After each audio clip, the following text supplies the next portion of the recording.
ನಮಸ್ತೆ ಎಲ್ಲರಿಗೂ.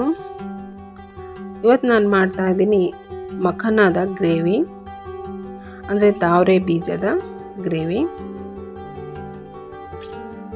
ತಾವರೆ ಬೀಜ ಆರೋಗ್ಯಕ್ಕೂ ತುಂಬ ಒಳ್ಳೆಯದು ಅಂತಾರೆ.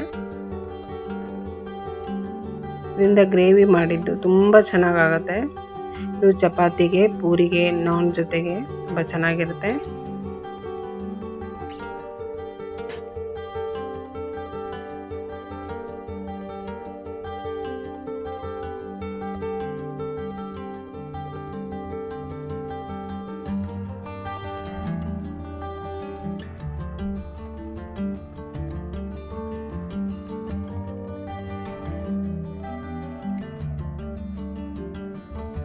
ಮಖಾನದ ಗ್ರೇವಿ ಮಾಡೋದಕ್ಕೆ ಮೊದಲಿಗೆ ನಾನು ಮಸಾಲ ರುಬ್ಕೊತೀನಿ. ಮಸಾಲಕ್ಕೆ ಈರುಳ್ಳಿ, ಚಿಕ್ಕ ಈರುಳ್ಳಿ ನಾನು ತೊಗೊಂಡಿದ್ದೀನಿ. ಚಿಕ್ಕ ಈರುಳ್ಳಿ ಇಲ್ಲಾಂದರೆ ದೊಡ್ಡ ಈರುಳ್ಳಿ ಕೂಡ ತೊಗೋಬೋದು. ಮತ್ತು ಟೊಮೆಟೊ, ಹಸಿ ಶುಂಠಿ, ಬೆಳ್ಳುಳ್ಳಿ ಇದಿಷ್ಟನ್ನು ನಾನು ಮಿಕ್ಸಿ ಜಾರಿಗೆ ಹಾಕ್ತಾಯಿದ್ದೀನಿ.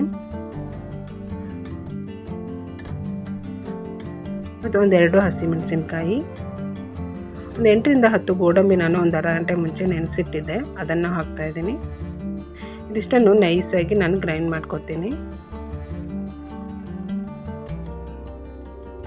ನೋಡಿ, ಈ ರೀತಿ ನೈಸಾಗಿ ಗ್ರೈಂಡ್ ಮಾಡ್ಕೋಬೇಕು. ಈಗ ನಾನೊಂದು ಬಾಣಲೆಗೆ ಎಣ್ಣೆ ಹಾಕ್ತಾಯಿದ್ದೀನಿ. ಸ್ವಲ್ಪ ಎಣ್ಣೆ ಹಾಕಿ ಮಖಾನ 2 ಕಪ್ ನಾನು ಹಾಕ್ತಾಯಿದ್ದೀನಿ. ಸ್ವಲ್ಪ ಉಪ್ಪು ಹಾಕಿ ಇದನ್ನು ಫ್ರೈ ಮಾಡ್ಕೊತೀನಿ. ಲೋ ಫ್ಲೇಮಲ್ಲೇ ಫ್ರೈ ಮಾಡಬೇಕು. ಫ್ರೈ ಮಾಡಿ ಆದಮೇಲೆ ಕೊನೆಯಲ್ಲಿ ಸ್ವಲ್ಪ ಖಾರದ ಪುಡಿ ಹಾಕಿ ಮಿಕ್ಸ್ ಮಾಡಿಬಿಟ್ಟು ತೆಗೆದಿಟ್ಕೋತೀನಿ. ಖಾರದ ಪುಡಿ ಕೊನೆಯಲ್ಲಿ ಹಾಕಿ ಮಿಕ್ಸ್ ಮಾಡಬೇಕು, ಇಲ್ಲಾಂದರೆ ಅದರ ಘಾಟು ಮನೆ ತುಂಬ ಹರಡ್ಕೊಳುತ್ತೆ. ಹಾಗಾಗಿ ಕೊನೆಯಲ್ಲಿ ಖಾರದ ಪುಡಿ ಹಾಕಿ, ಸ್ವಲ್ಪ ಖಾರದ ಪುಡಿ ಹಾಕಿದ್ರೆ ಸಾಕು, ಹಾಕಿ ಮಿಕ್ಸ್ ಮಾಡಿ ತೆಗೆದಿಟ್ಕೋತೀನಿ.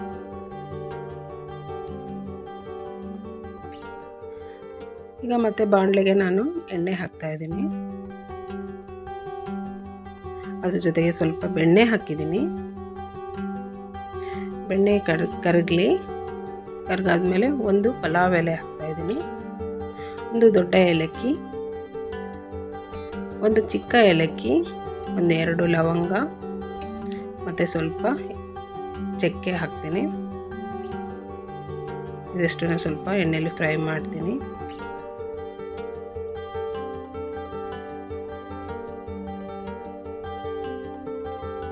ಈಗ ರುಬ್ಕೊಂಡಿರುವಂಥ ಮಸಾಲಾನ ಎಣ್ಣೆಗೆ ಹಾಕ್ತಾಯಿದ್ದೀನಿ. ಮಸಾಲ ಚೆನ್ನಾಗಿ ಎಣ್ಣೆಯಲ್ಲಿನೇ ಫ್ರೈ ಮಾಡಬೇಕು. ಈ ಟೈಮಲ್ಲಿ ಜಾಸ್ತಿ ನೀರು ಹಾಕಬಾರ್ದು.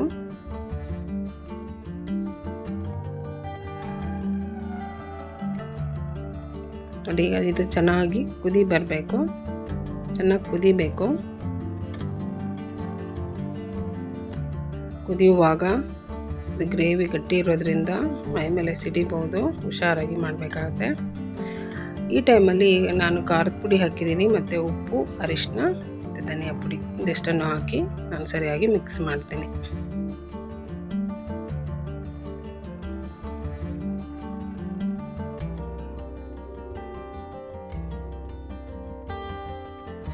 ಮೀಡಿಯಂ ಫ್ಲೇಮ್ ಇಟ್ಟು ಮಾಡಬೇಕು.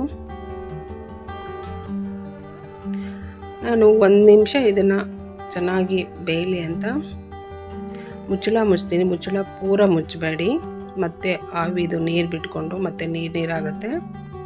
ಸ್ವಲ್ಪ ಎಣ್ಣೆ ಬಿಡೋ ತನಕ ಮಸಾಲ ಇದೇ ರೀತಿ ಫ್ರೈ ಮಾಡಬೇಕು.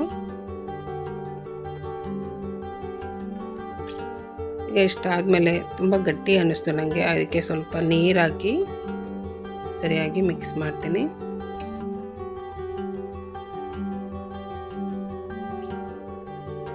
ಇಷ್ಟಾದಮೇಲೆ ಫ್ರೈ ಮಾಡಿರೋಂಥ ಮಖಾನನ ಹಾಕಿ ಸರಿಯಾಗಿ ಮಿಕ್ಸ್ ಮಾಡಬೇಕು. ಇದು ಗ್ರೇವಿ ತುಂಬಾ ಚೆನ್ನಾಗಾಗುತ್ತೆ, ಮತ್ತು ಮಖಾನ ಆರೋಗ್ಯಕ್ಕೆ ಒಳ್ಳೆಯದು ಅಂತಾರೆ. ಈ ರೀತಿ ಒಂದ್ಸಲ ಮಾಡಿ ನೋಡಿ, ತುಂಬಾ ಚೆನ್ನಾಗಾಗುತ್ತೆ.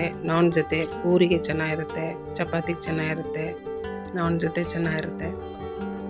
ಮಖಾನ ಹಾಕಿ ಚೆನ್ನಾಗಿ ಮಿಕ್ಸ್ ಮಾಡಿ ಆದಮೇಲೆ ಒಂದು 2 ನಿಮಿಷ ಲೋ ಫ್ಲೇಮಲ್ಲಿ ಕುದಿಯೋದಕ್ಕೆ ಬಿಡ್ತೀನಿ ನಾನು. ಮಖಾನ ಬೇಗ ಬೇಯುತ್ತೆ. ತುಂಬ ಟೈಮ್ ಬೇಡ, ಒಂದು 2 ನಿಮಿಷ ಲೋ ಫ್ಲೇಮಲ್ಲಿ ಕುದಿಸಿದ್ರೆ ಸಾಕು. ಕೊನೆಯಲ್ಲಿ ನಾನು ಗರಂ ಮಸಾಲ ಪೌಡರ್ ಹಾಕ್ತಾಯಿದ್ದೀನಿ ಮತ್ತು ಕಸೂರಿ ಮೇಥಿ ಸ್ವಲ್ಪ ಹೀಗೆ ಕೈಯಲ್ಲಿ ಉಜ್ಜಿಬಿಟ್ಟು ಹಾಕ್ತಾಯಿದ್ದೀನಿ ಮತ್ತು ಕೊತ್ತಂಬರಿ ಸೊಪ್ಪು ಇಷ್ಟನ್ನು ಹಾಕಿ ಸರಿಯಾಗಿ ಮಿಕ್ಸ್ ಮಾಡಿ, ಮತ್ತು ನಾನು ಸ್ವಲ್ಪ ನೀರು ಬೇಕಂದರೆ ಸ್ವಲ್ಪ ಹಾಕ್ಬೋದು, ತುಂಬ ಗಟ್ಟಿ ಅನಿಸಿದ್ರೆ ಗ್ರೇವಿ.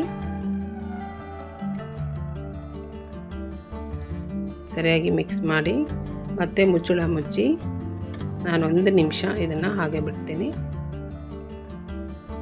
ಈಗ ನೋಡಿ ಸೂಪರಾಗಿ ರೆಡಿ ಆಯಿತು. ತುಂಬ ಚೆನ್ನಾಗಾಗತ್ತೆ ಇದು.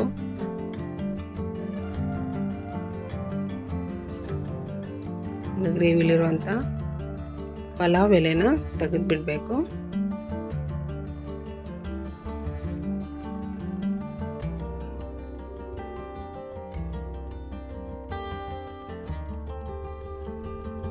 ನೋಡಿ ಎಷ್ಟು ಚೆನ್ನಾಗಾಗಿದೆ. ತುಂಬ ಚೆನ್ನಾಗತ್ತೆ, ರುಚಿ ತುಂಬ ಚೆನ್ನಾಗತ್ತೆ, ಬೇಗನೂ ಆಗುತ್ತೆ.